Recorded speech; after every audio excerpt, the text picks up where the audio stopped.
at mga sitio at walang search warrant o ano pa mang mandamiento mula sa korte, bit-bit nila mga matataas na kalibre ng armas. At hindi lamang sinusona, hinahamlet din. Ang hamleting ay ang pagkontrol ng movement ng mga tao upang sila ay sikilin sa kanilang paggalaw sa isang komunidad. Sapagkat naniniwala sila na nandito lang sa paligid si Pastor Kibuloy at ang kanyang mga ministro. Nakakahiya po ang ganitong kalagayan sa ating bansa. Tikom ang bibig ng presidente sapagkat siya mismo ang numero unong konsentidor. Siya mismo ang numero unong nagtutulak nito.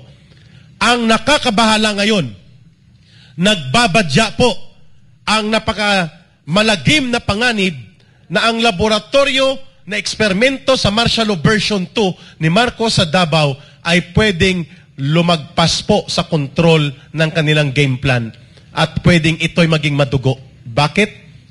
Habang kami po ay nagsasalita ngayon mula sa airport, pinomonitor ang lahat ng pumupunta at nakikipagsalamuha at nakikipagkaisa sa press conference na ito at sa kalagayan ng Kingdom of Jesus Christ, nakaambang po ang isang malaking dilubyo ng paglusob illegal ng Philippine Terrorist Forces gamit ang maskara ng Philippine National Police sa loob ng mga compound ng Kingdom of Jesus Christ anytime today. So sa taong bayan po na nakikinig ngayon, sa buong mamamayan, sa buong daigdig, habang kami nagsasalita ngayon anytime today, anytime from this very moment, pwede pong lusubin muli, saktan at mas maging madugo according sa deklarasyon ni General Nick Torre, ang bulastog na general na inilagay ni Marbil at ni Abalos at ni Marcos dito sa Davao Region na mas magiging madugo, marahas ang kanilang gagawin. Mas marahas pa sa Negros Oriental na ginawa nilang laboratorio din noon, pero yon ay may kaso ng masaker. 10 ang patay, 15 ang sugatan. Dito wala. Mga suspects lang po ito, mga religious leaders ito, hindi pa nabistahan ng kaso at sila po ay suspetsado lamang sa mga kasong hindi pa nalilitis. Subalit ngayon ay naghahanda ng halos 650 na tropa hanggang 1,000. At ang sabi pa nila ni General Torre na ito, mas magiging marahas at wala silang sasantuhin at sisinuhin. We expect blood to spill over here.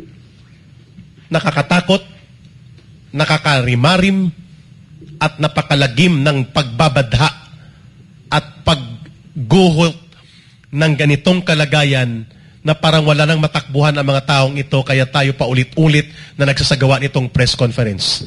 Magandang gabi, mga kababayan. Maraming salamat ka Eric sa inyo pong mga sinabi. Ito nga, bago po nangyari yung Senate hearing, madaling araw po ng August 5 ang nangyari na paglusob na makikita natin. Gawain ba ito talaga ng pulis?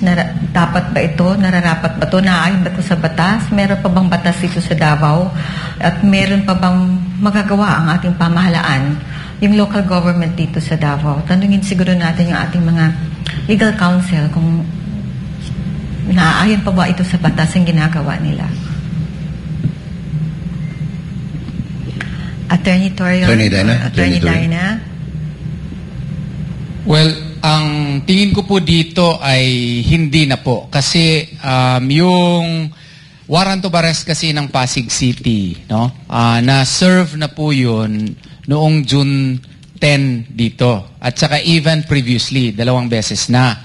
At saka kung i-follow talaga natin yung rules of procedure, kasi na-return na yung warrant of arrest, ang procedure sana, ilang ulit ko na po itong binabalik-balik, ay mag-file sana sila ng motion for issuance of alias warrant of arrest. Pero hindi po nila na-follow po yun at hindi nila ito ginagawa. Alam naman nila ang batas. Hindi ko ma-imagine bakit they are continually violating the same. No? At saka dito, klaro po, kasi when they went to the farm in Barangay Tamayong, Kalinan, Davao City, they were fully armed and they right away pointed guns on the residents thereof and asked them to lie down, no? And while they were rummaging through the properties found in the farm, no? Wala masyadong nakakuha ng mga videos and photos kasi nga kinuha nila. They took away the phones, cell phones of the residents, no?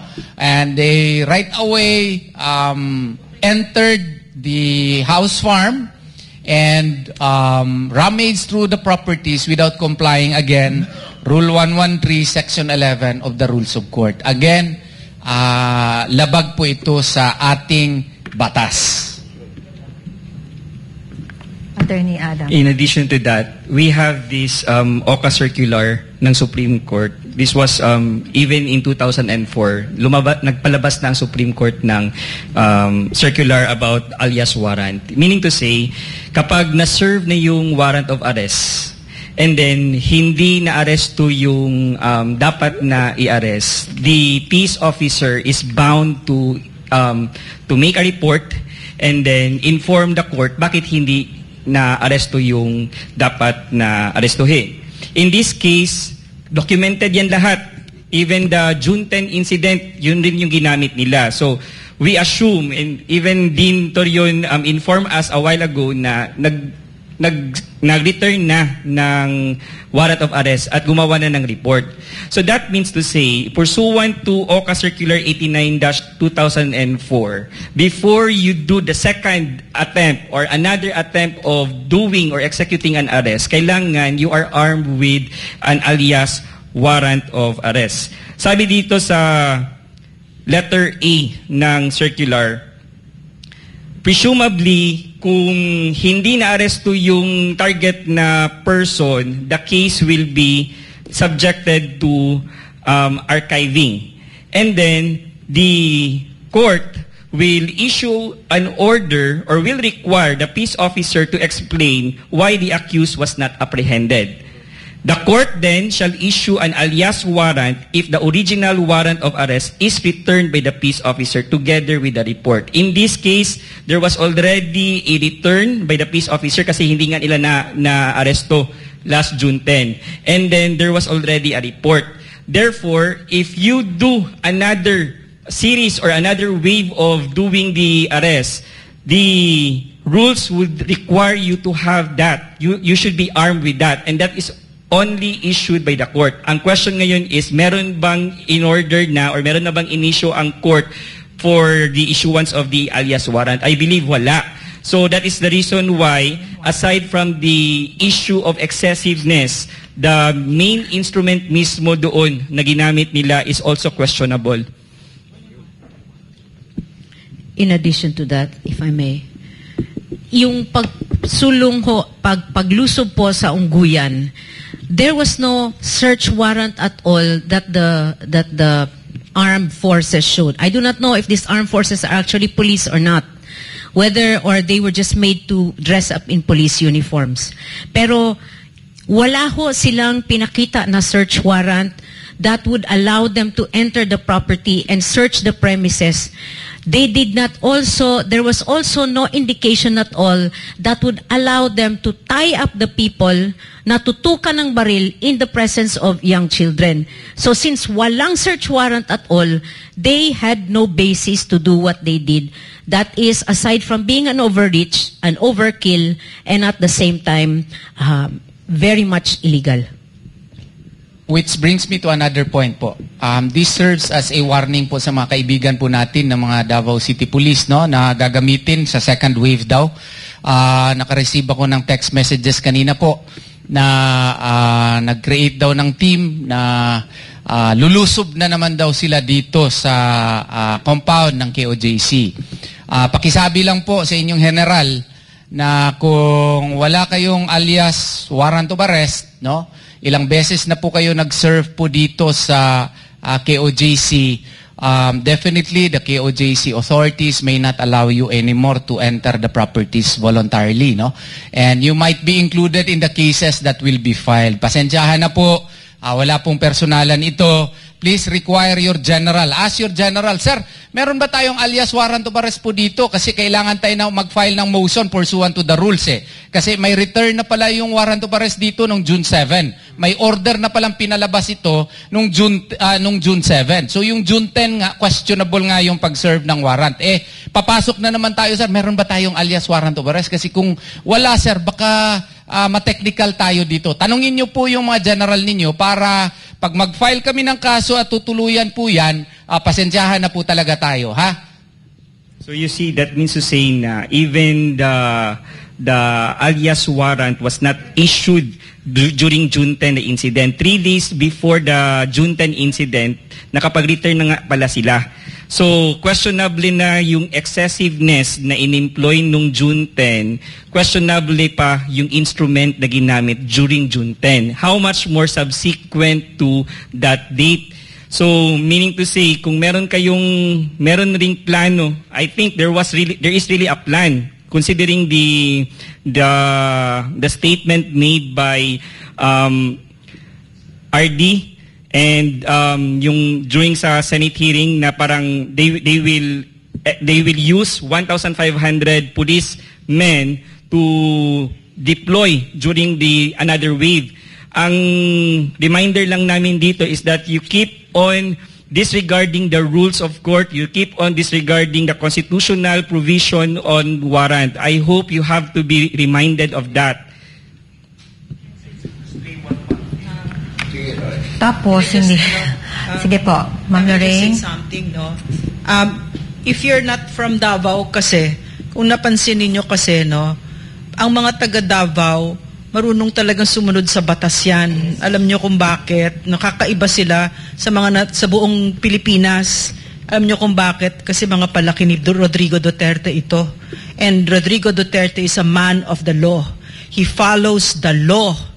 That's why there will be no quibbling here.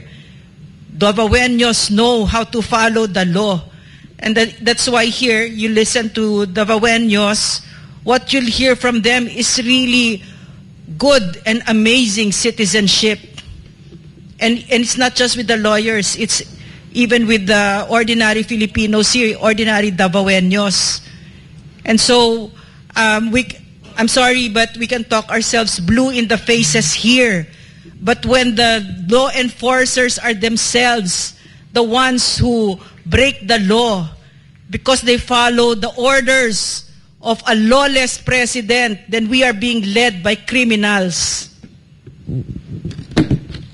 Thank you, Ma'am Lorraine. Para sa Kingdom,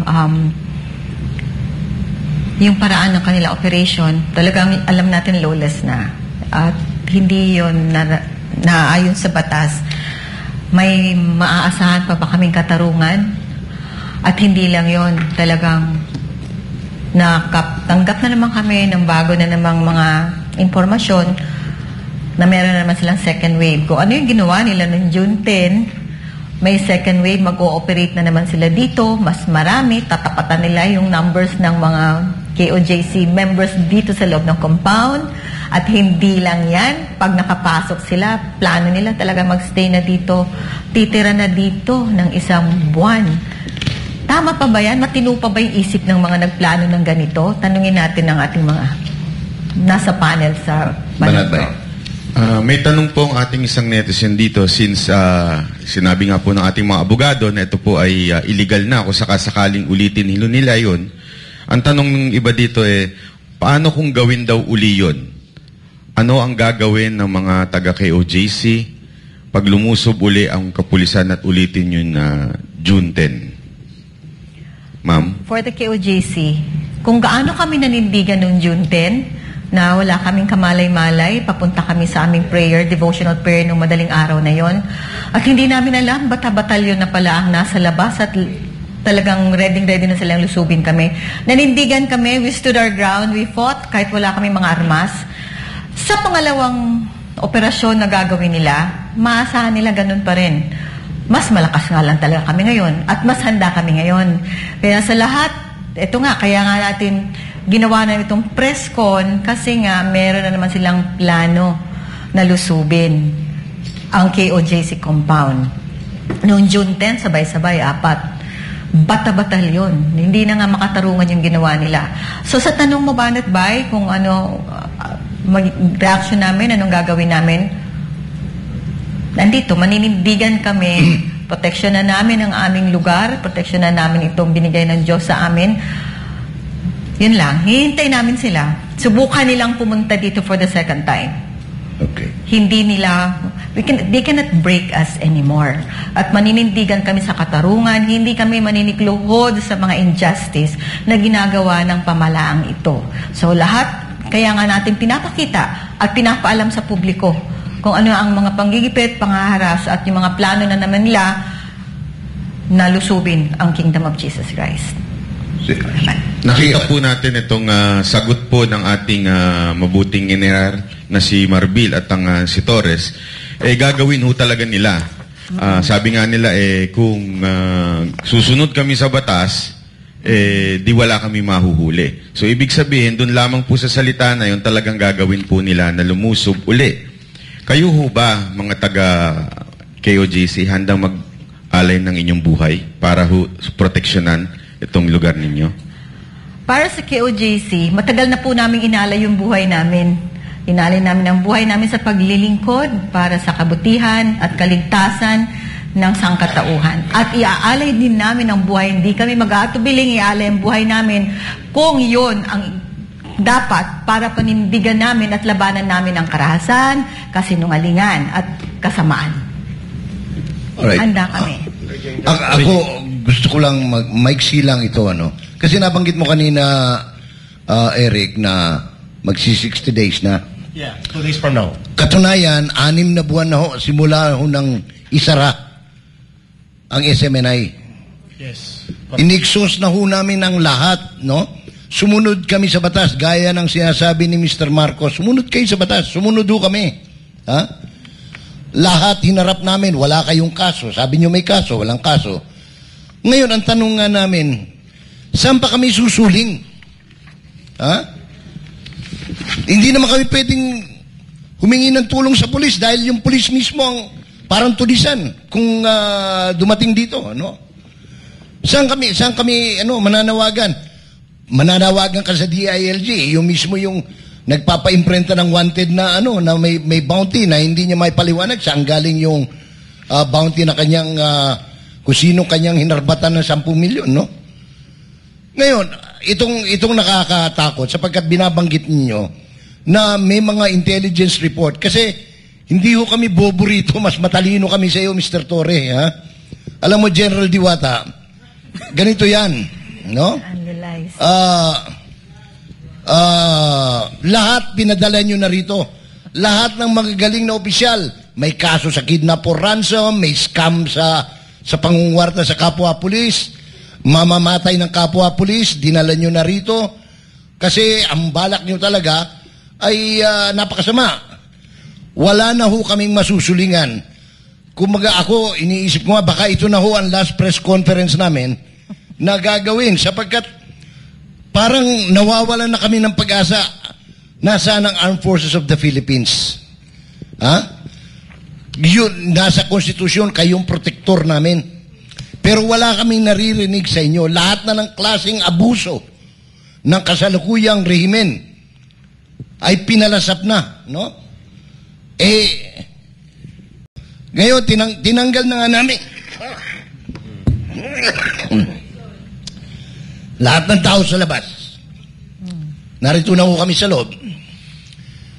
Ngayon, kung gusto niyong pumasok, wala naman kaming magagawa. Wala kaming armas. No?